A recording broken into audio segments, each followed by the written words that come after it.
बोथोरा सफैबाय बोथोरजों लोगोसे दावराय गां गुवारखौ नागिरना हरदों आंनो मासे बोथोरा सफैगौ नै सैमा अरलायनाय दिना हरदो आगैमोन नागिरनानै हरदो सिख्रा बादि बायदि गुवारखौ नागिरना हरदोब्रा आगैमोन अननानै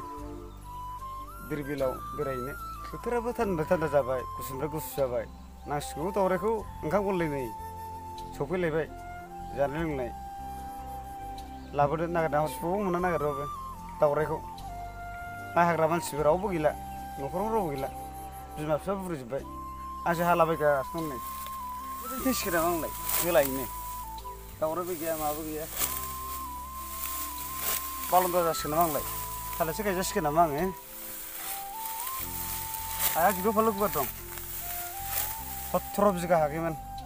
17 बिगा दं नै हागासिनो दं 17 बिगा दं मानसि गैया रावबो आंसो जाम्बा थांखिसेरनो हालागासिनो दं मोना हाजिराबो मोना जेबो मोना खामलाफोरखौ मोना लेंबावबायबाबो फैया माथो मा जागोन बे जोनोमाव मा जागोन आखायमोन बे जोनोमाव जारला